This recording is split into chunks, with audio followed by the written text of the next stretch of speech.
नमस्कार, रांगोळी designs bye प्रतीक्षा या माझ्या चॅनलमध्ये तुमचे पुन्हा एकदा स्वागत आहे।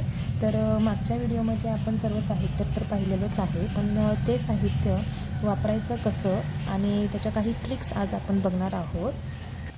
तर मोस्टली फक्त आपल्याला एवढंच सर्व साहित्य लागत आहे रेडीमेड रांगोळीसाठी, जास्त काही खर्चाचं नाही आहे। रांगोळीचे पुढे 10-10 रुपयाला आपल्याला मार्केटमध्ये मिळून जातात। हा डबल टेप आहे, कात्री तर इवन सर्वांच्या घरी असतातच। हे ब्रश आहेत, फेविकॉल आहे, फेविकॉलमध्ये पाणी मिक्स करून घेतलेलं आहे, कलर्स आहे आणि हा आपला OHP शीट आहे आणि OHP शीट्स बरोबर हा जेरॉक्स पेपर आहे। जेरॉक्स पेपरवर आपण डिझाईन काढून घ्यायची आहे आणि त्याच्यावरती डबल टेपने या पद्धतीने आपण OHP शीट त्याच्यावरती लावून घ्यायचा आहे। तर डबल टेप लावायचा कसा, तर या पद्धतीने त्याचे छोटे छोटे तुकडे करायचे आणि जेरॉक्स पेपरला लावून घ्यायचे आणि OHP शीट हा त्याच्यावरती लावून त्याला चिटकवून घ्यायचं।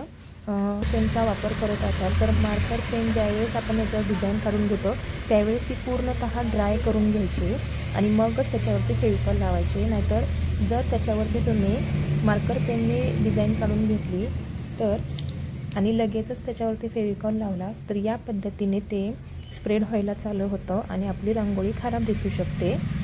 तर त्याच्यामुळे मार्कर पेनचा वापर न करता तुम्ही डायरेक्ट याच्यावरती फेविकॉल लावून रांगोळी त्याच्यावरती चिटकवू शकता। तर बघूया आपण कशा पद्धतीने आपल्याला फेविकॉल मार्कर पेनचा वापर न करता याच्यावरती कशी आपण डिझाईन बनवायची ते। तर OHP शीट्स तुम्ही 6 रुपये, 8 रुपये ते 10 रुपयेपर्यंत तुम्हाला मार्केटमध्ये OHP शीट मिळून जातो।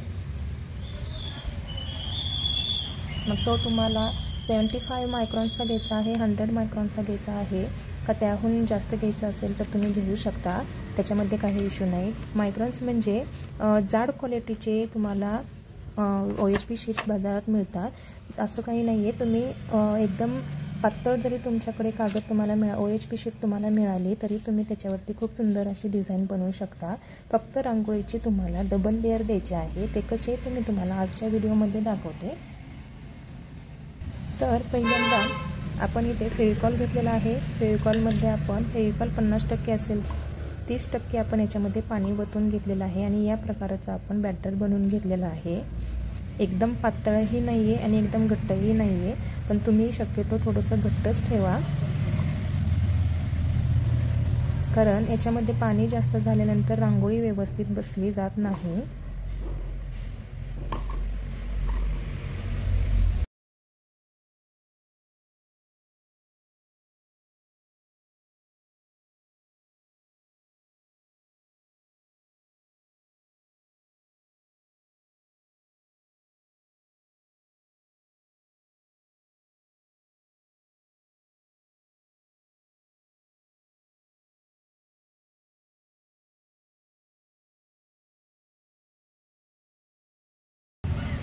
तर आज आपण ब्लू कलरचा वापर करूया।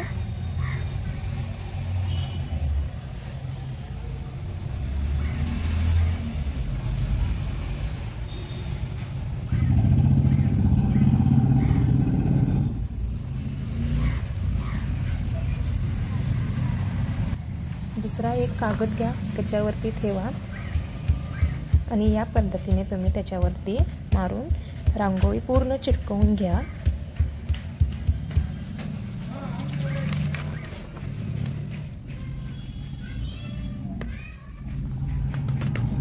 हे बघा, तुम्ही बघू शकता केवढं सुंदर असं फूल याच्यावरती चिटकलेलं आहे।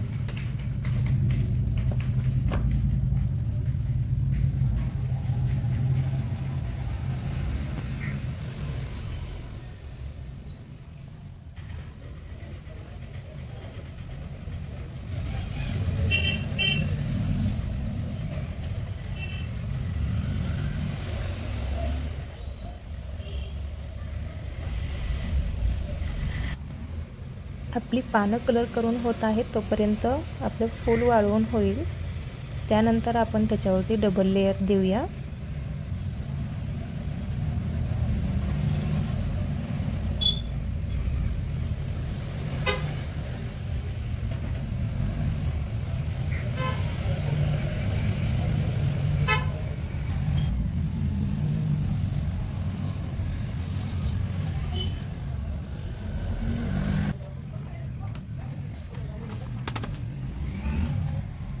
तर रांगोळीला डबल लेअर कशामुळे द्यायचा ते आज आपण बघूया। या पद्धतीने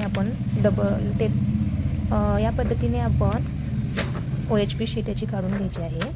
तर ज्यावेळेस आपण व्हाईट कलरवर याला ठेवतो त्यावेळेस ग्रीन कलर डार्क दिसतो, रांगोळी खाली व्यवस्थित चिटकलेली आहे अशी दिसते, पण ज्यावेळेस आपण खालचा व्हाईट पेपर सरकवतो त्यावेळेस तुम्ही दिसता साईडला पूर्णतः ट्रान्सपरंट अशी रांगोळी दिसते आपल्याला।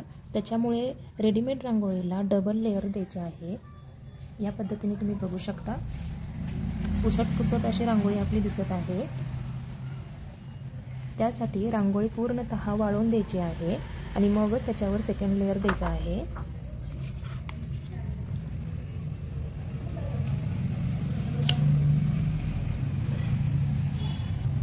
आपलं फूल वाळून तयार आहे। आपण आता त्याच्यावर सेकंड लेअर देऊन घेऊया।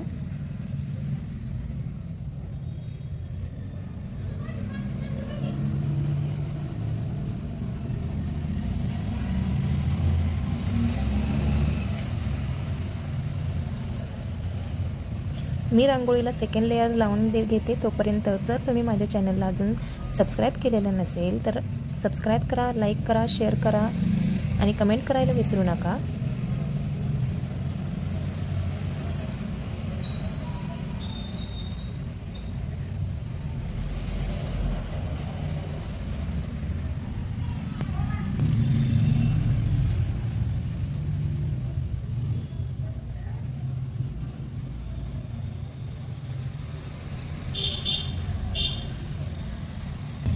ह्या लेअरला तुम्ही हाताने हे या पद्धतीने दाबून घेतल्यास रांगोळी व्यवस्थित बसते।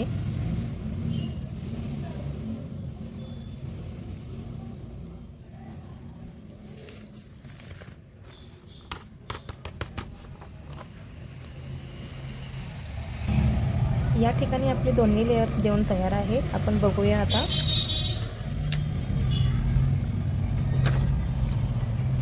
सेकंड लेअर दिल्यानंतर बिलकुल पण ट्रान्सपरंट अशी रांगोळी आपली वाटत नाही, जाड असा लेअर आलेला आहे त्याला। या पद्धतीने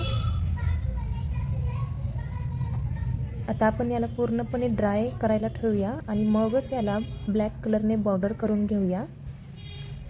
आपली रांगोळी ड्राय होते तोपर्यंत आपण रांगोळीला पूर्णतः वाळू न दिल्यामुळे कलर कसा स्प्रेड होतो ते आपण बघूया।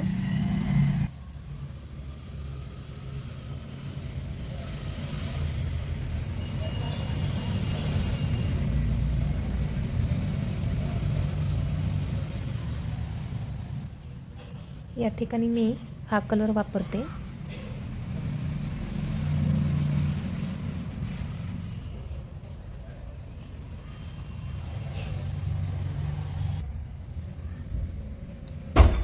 हे बघा, तुम्ही बघू शकता रांगोळीमध्ये कलर कसा स्प्रेड होत आहे। तुम्हाला रांगोळी पूर्णतः वाळून द्यायची आहे, नाहीतर तुमची रांगोळी या पद्धतीने होते।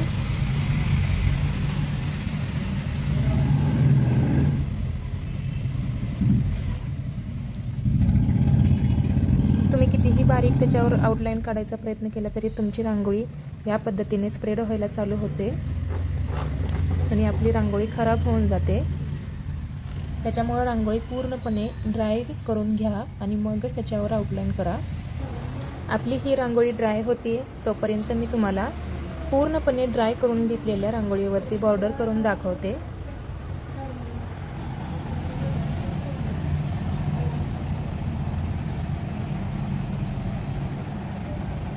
तुम्ही बघू शकता एकदम सॉफ्ट असं आउटलाईन याला येत आहे। बिलकुल पण कलर पसरत नाहीये रांगोळीमध्ये।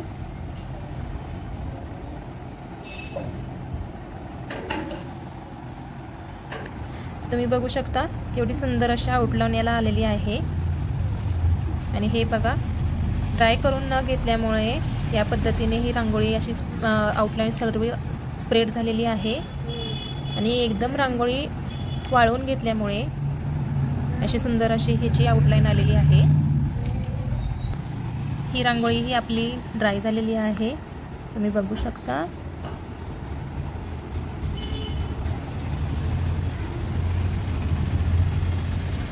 या ठिकाणी मी पोस्टर कलर वापरलेला आहे।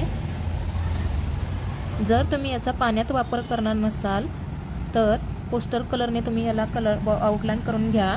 आणि जर तुम्हाला याला पाण्यामध्ये जर तुम्हाला भिजवून ठेवायची असेल, अगर पाण्यातील रांगोळी काढायची असेल तुम्हाला, तर तुम्ही याला अजून एक फेविकॉलचा लेअर देऊन घ्या आणि ॲक्रेलिक कलरने याला आउटलाईन करून घ्या, जेणेकरून ती वॉटरप्रूफ रांगोळी होऊन जाते।